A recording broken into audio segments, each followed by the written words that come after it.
Welcome to Discovering True Health, where our goal is to provide you with cutting-edge health information through research, interviews with experts, and personal journeys to true health. Our message is a message of hope and healing, and our mission is to bring you on a journey to discovering true health, to not only find wellness, but to thrive.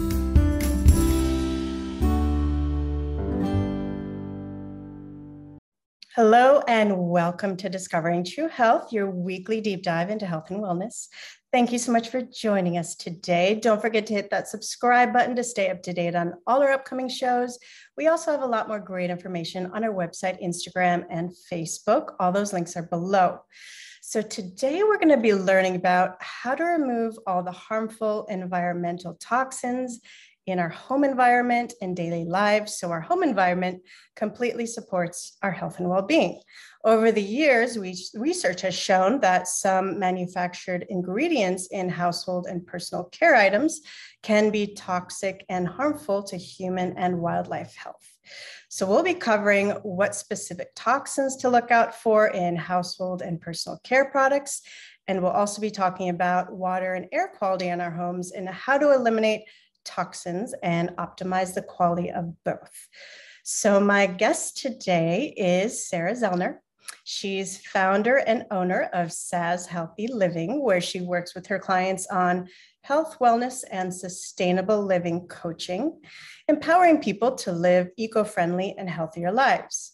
She's also CEO of Lynz Consulting LLC, which specializes in sustainability consulting and corporate responsibility, specifically environmental, social, and governance. So thank you so much for joining me today. All right. Thank you for having me, Christy. I'm excited to learn all about this topic. Now, first, let's start. You have an incredible resume. My introduction didn't do it justice at all. And you work both in corporate consulting and have now added personal health and wellness coaching. So before we get into environmental toxins, can you share with us a bit about your journey and background and what led you to creating Saz Healthy Living? Right. So my background, I started my academic career as a sociology PhD. So originally I thought I was going to go into academics, but I ended up actually in management consulting. So I switched roles in that regard and got involved in public-private partnerships. And that really was the beginning of a great interest in corporate responsibility. So in companies' desire to do good, essentially. After several years in management consulting with a firm, I decided to go on my own. And that's when I founded Lynz Consulting, as you mentioned in your introduction. And I've had Lynz now for the past 20 years. I've consulted in corporate responsibility, ESG, and sustainability. But the past several years, perhaps we can call it my pandemic pivot. I think there are others among us who have had them. I was feeling like I needed to do more. And over the years, I mean, I myself have incorporated sustainable living and healthy living into my own lifestyle. But I decided I wanted to share that knowledge with others. And as a result, I became certified as a life coach, as a health coach, and as a personal trainer with specializations in nutrition and active aging. And then I founded Saz Healthy Living. Beautiful. Yeah, I love how you said your pandemic pivot. I feel like that's Right. for a lot of us have had that experience. And it was a great kind of pause for us to step back and kind of assess and decide what more we can do. So that's beautiful that led to the creation of your company. Now, one of your coaching services that you talk about, you do sustainable living coaching. So what is a sustainable living coach? And can you share with us what other services you offer with Saz? So a sustainable living coach, I would say, goes by not only sustainable living, but also other names like eco-friendly living coach, and environmentally friendly living coach, and net zero living coach there. But we all essentially do the same thing, which is to basically help people live lives that are kinder to the environment. With my coaching, I focus on three main topics with my clients. So the first is household habits. So that would be things like usage of water and electricity, cleaning products, say food waste, and any landscaping you do in your yard.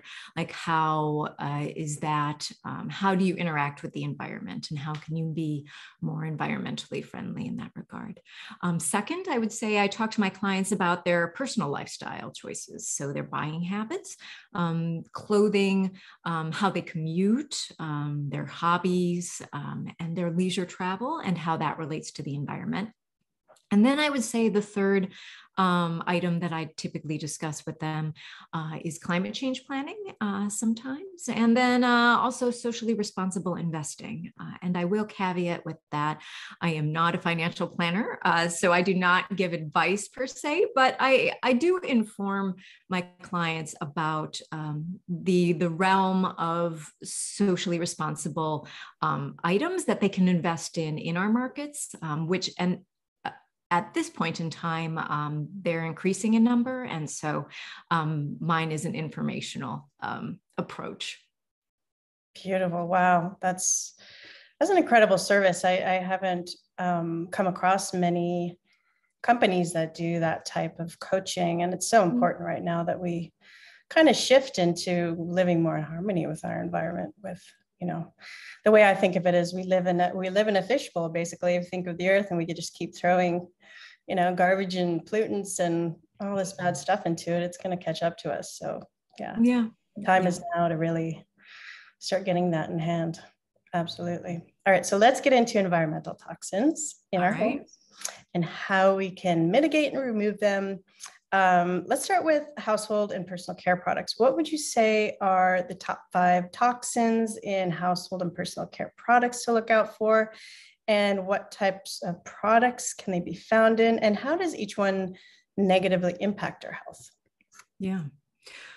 So the first of the 5 that I'd like to talk about is formaldehyde. So formaldehyde is a strong smelling chemical. It's frequently found in manufactured wood products and adhesives, as well as tobacco. You can also find it in hair straightening products, in fingernail polish, household disinfectants, fabric softeners, pesticides, and glues. It's really omnipresent in that regard. The problem with formaldehyde is that it's a carcinogen. So studies have shown that in high levels, it can cause leukemia, it can cause throat and nose cancer and reproductive health problems. And even in lower doses, it can cause respiratory problems and skin irritation. So the second, I would talk about endocrine disruptors.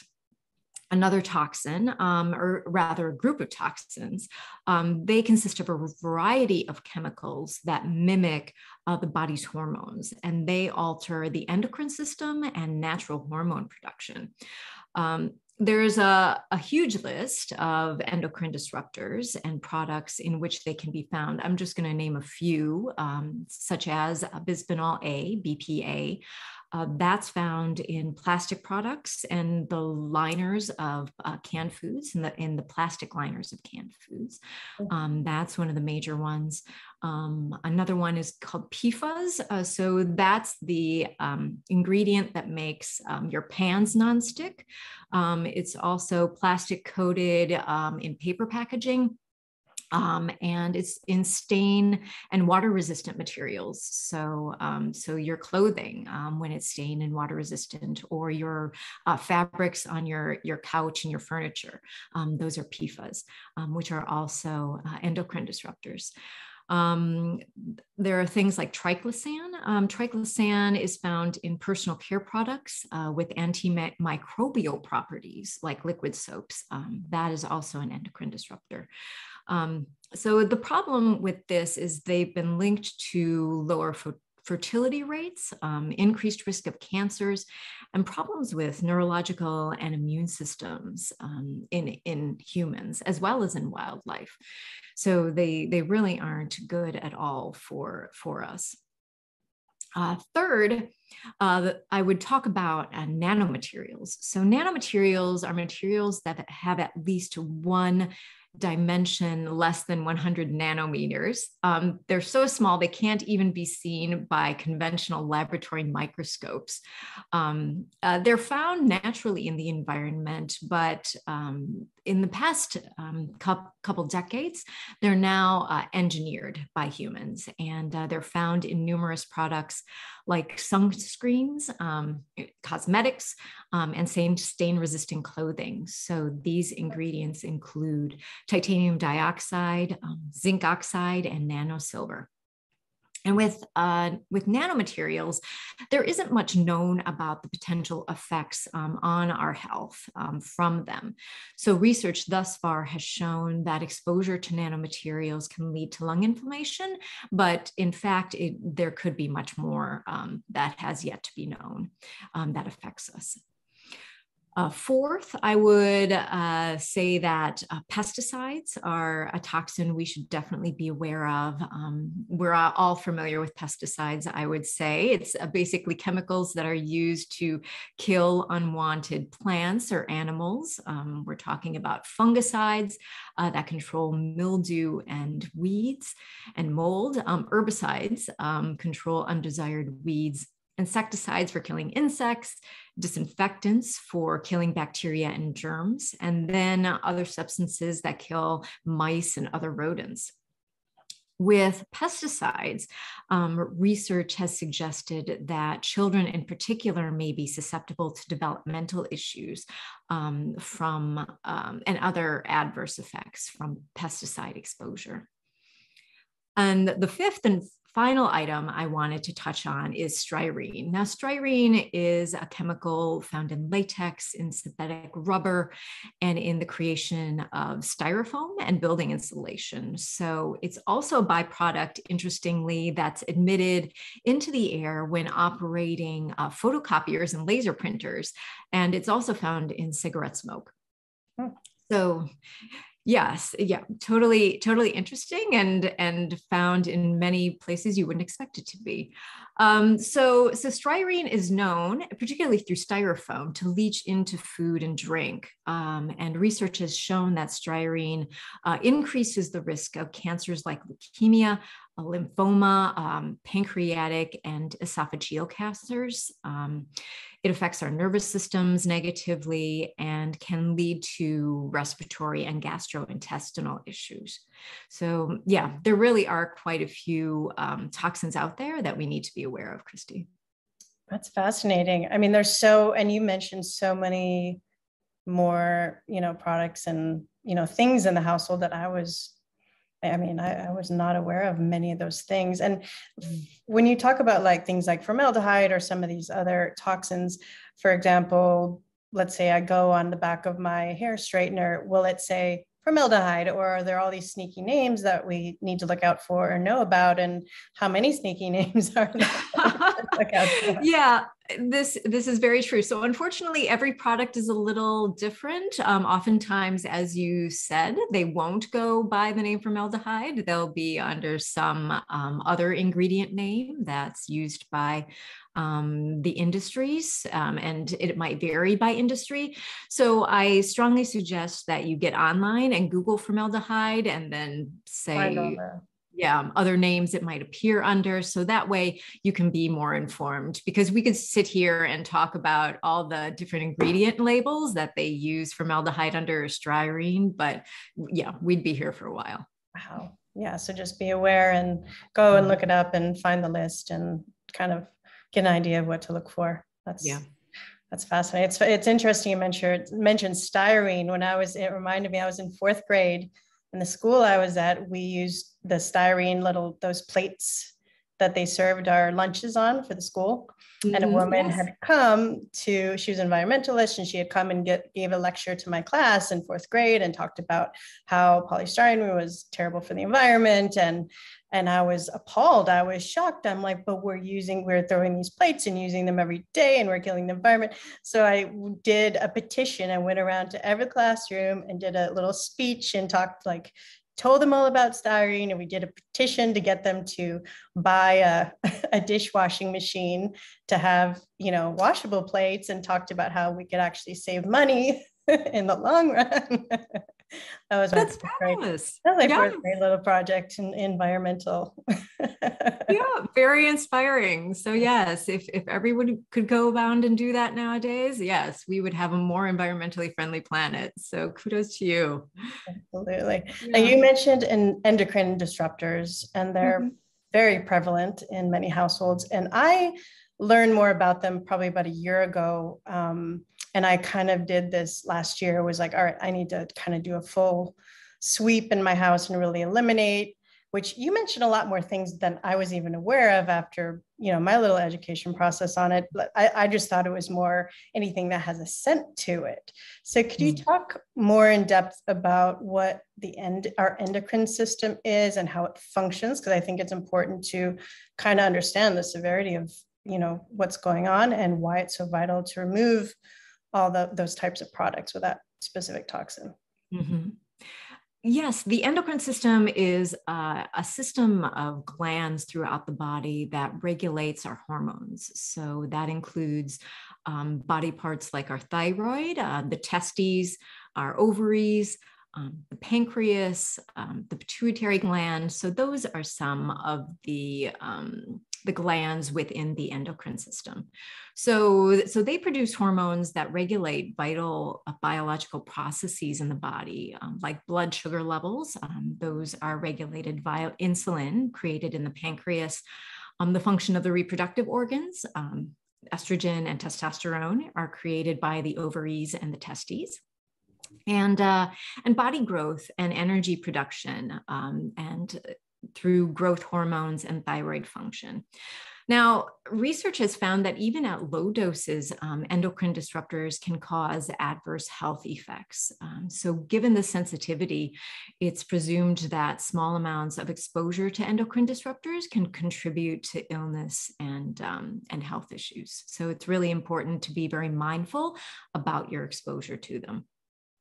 Fascinating. And like you mentioned, it's more than just anything that has a scent to it. They can be in. Yes, absolutely. Absolutely. So, so again, like endocrine disruptors go under many names and many different names. So, websites like the National Institutes of Health, the EPA, the U.S. Environmental Protection Agency. So they talk about endocrine disruptors, and so it's definitely worthwhile to check those out, as well as my website. So I discuss them there also. Awesome. Thanks for sharing that. I'll definitely post all those below. Now you covered pesticides as well. What would be the best way? Because I've been thinking about this in my personal life lately, since I've kind of been shifting my diet over. What would be the best way to clean our fruits and vegetables to remove toxic pesticides? So I'm going to take a step back and say, in general, to reduce your exposure to pesticides, the best thing to do would be to buy organic produce. Now, organic produce has been certified by the USDA, the U.S. Drug Administration, to be free of pesticides, or have only natural ingredients used in their growth. So that's really the best way and the safest way, if you're concerned about your exposure to pesticides from produce. Now, in order to wash pesticides away, though, there is a method to do it. So basically, what you do, research has shown that by soaking produce in a solution, a mixture of water and baking soda, you can remove pesticide residue.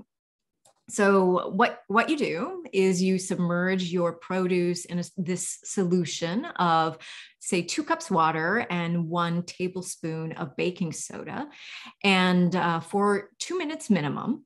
And the more you soak, the more residue from pesticides that you remove. So you soak your produce, and then after your 2 minutes or longer, then you simply rinse it with water and cook it or eat it as you normally would. So that should reduce quite a bit of pesticide residue from produce. Interesting. That's some great information, and it's simple, and it's something most households have. So yeah, it is. Fascinating. And yeah, that's interesting too. I shop pretty much all organic unless I can't find something specific, and, but I really, it's pretty much all I do. But I wasn't aware that was one of the criteria. I didn't know that they had zero pesticides. So that's great to know.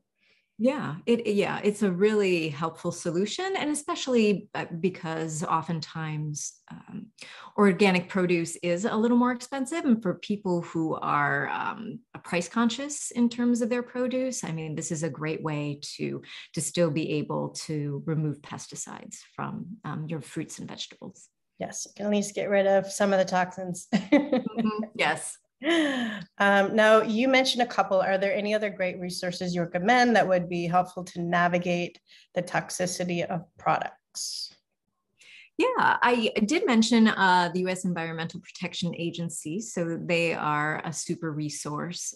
They actually have a website page called their Chemical and Toxins Topics page. And it has a database for searching chemicals, as well as information on chemical safety and other issues that I think is definitely worth taking a look at. There's also a nonprofit group called the Environmental Working Group that is just a really wonderful resource. Their mission is dedicated to reducing toxins and making the environment and making our personal health much better overall. So they have several databases, several publications that help consumers navigate toxins and reduce their toxic exposure. A couple that I'll mention in particular, EWG creates what they call their skin deep database. And so it's essentially a database filled with thousands of products that they have assessed for toxicity and ranked. So these products include shampoos and creams and conditioners and toothpaste. If you put it on your skin or scrub your body with it, they've got it in their database. So it is extremely helpful. I highly recommend it. And they also have a list of their top 10,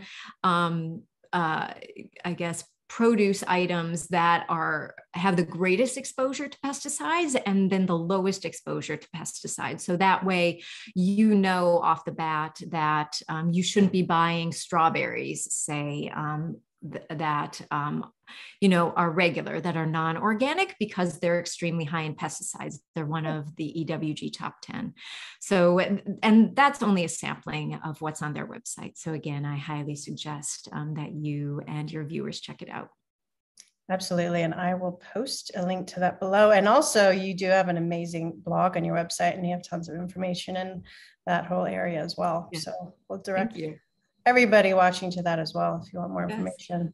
Now, another big household toxin can come from water quality. What are some of the toxins that can be in our tap water? What do we need to be aware of, and how can they negatively impact our health? Mm-hmm. So there are two in particular that I would mention. So first off, lead. I think we've all heard about lead in water. In Flint, Michigan in particular, several years ago, there was a huge just a huge, not even controversy. I mean, just a huge outbreak of lead, and there had a lot of issues there. But lead essentially is a heavy metal that can leach from lead pipes and plumbing fixtures. And it's oftentimes found in old waterways then. So, I mean, many city pipes are, decades old and were created with lead pipes originally that have yet to be replaced. And this lead can leach. This is found also in household piping from old structures. So the negative impact, the problem with lead is that it's a toxic substance that can accumulate in the body over time. And it can lead to things like high blood pressure and reproductive kidney and brain issues in adults. In children, children are particularly vulnerable to lead poisoning, and it can cause developmental and learning behavioral problems in children. Yes. So the second item with water that I wanted to talk about is nitrates. So nitrates are They're naturally found in the ground, but they are very, very frequently used in farming fertilizers. So not only fertilizers that are chemically made, but also animal manure contains nitrates. And these things are applied to farm fields to help the crops grow. So the problem is that runoff from farm fields flows into surface and groundwater and then ends up in our drinking water. So nitrates can be particularly harmful to infants. So in rare cases, babies can develop what's called blue baby syndrome, which is a fatal illness that prevents blood from carrying oxygen. So these are two things that are really important to look out for in terms of toxins in our water. Now, as far as the toxin, those specific toxin go in our water, what do we look for to find the right filters? There's a lot of options out there. Are there certain types of elements we should be looking for showers and taps? Mm-hmm. Yes, there are a lot of water filters out there. So what I would say to help guide folks is to basically look for products that are NSF or /ANSI, Ansi certified. So NSF and Ansi are two standards institutes that are founded specifically to promote product quality, and in this case, proper sanitation for water. So in particular, there are two NSF ANSI certifications to look for with water filtration systems. The first is NSF ANSI 42, and that certifies effective removal of odors and off tastes. I don't think anyone wants strange tasting water, and some people really don't like odors. So look for NSF ANSI 42, and then NSF ANSI 53. So that certifies the removal of lead and other contaminants, which is extremely important. So you can typically find those on boxes for water filtration systems to make certain that you're getting what you paid for. I would also recommend websites like Consumer Reports or Wirecutter. For those of you that haven't heard of it, it's the New York Times Expert Product Review website. And so they can provide recommendations and guidance on what to choose. And Consumer Reports also has their own scientists that do essentially tests on how much the filtration systems are actually working and compares one against the other. So I highly recommend both of those websites so you can compare and contrast which products are most appropriate for you and your household. That's some great guidance. I'm going to have to go check my water filter in my shower. Certified. All right. So now the final piece we're covering is air quality, and having good air quality in our homes is vital to our health as well. So what are the toxins in our home air quality that we need to be aware of? And what are some recommendations to make our home air quality as clean and supportive to our health as possible? Right. With air, I want to start out by saying that the most effective thing, or at least one of the most effective actions you can take against indoor air pollution, is proper ventilation. And we've heard this with COVID too. So I think changing air filters in your heating and air conditioning units regularly, and also having your air ducts cleaned on a regular basis is extremely important for your air to be clean. And also simply opening windows to air out your living space can do wonders to improve your indoor health. So definitely take that into consideration. So pretty easy steps that you can take to improve your indoor air quality. But in terms of some of the toxins that you find indoors in the air, lead, we talked about it with water, but it can be in the air. So particularly if your building was built before 1978, so it may contain lead paint, which was banned in that year. And so As we talked about, lead can cause a multitude of health problems.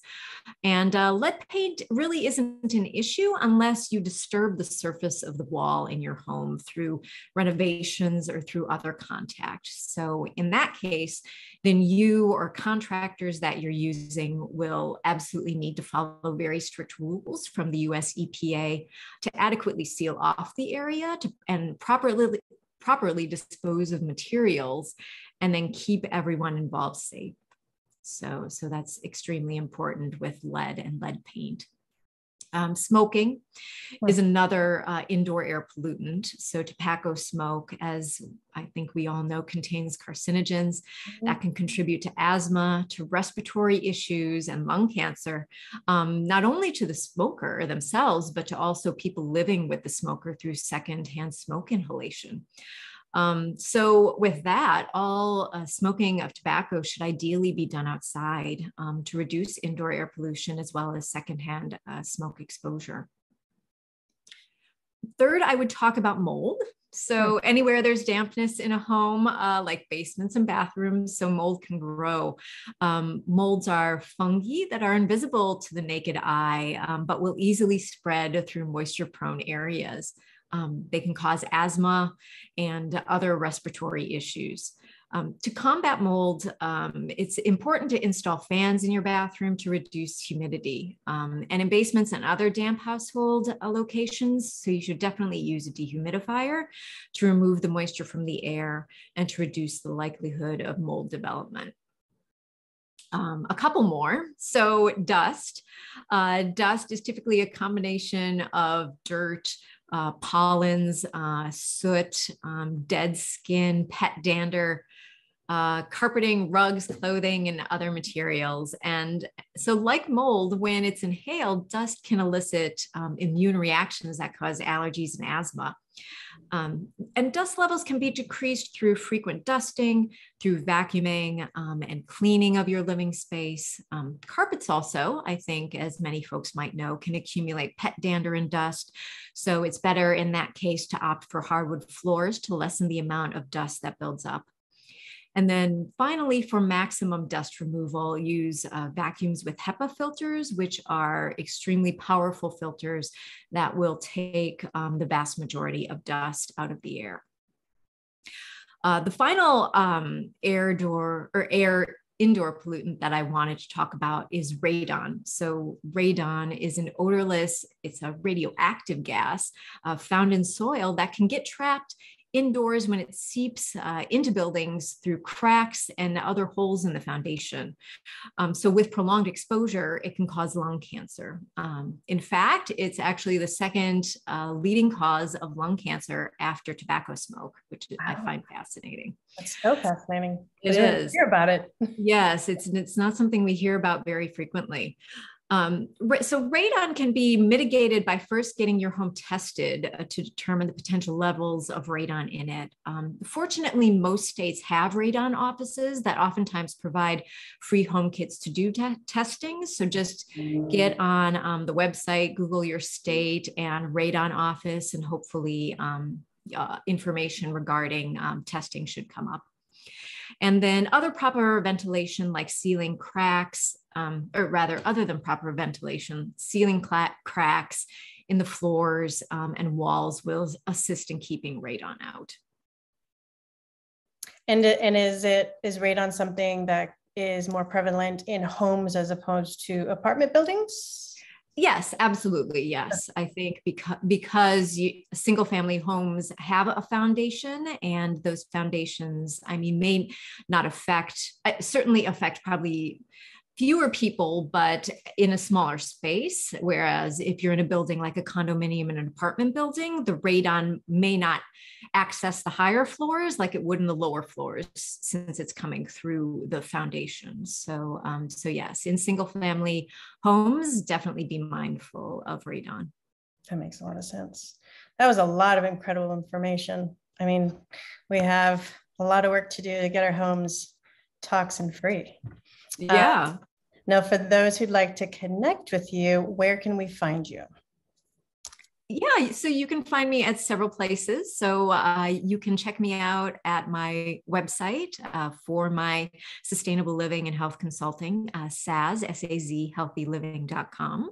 If you're interested in learning more about my corporate responsibility, ESG sustainability consulting, the business consulting side, you can check me out at Lynz, L-Y-N-Z, consulting.com.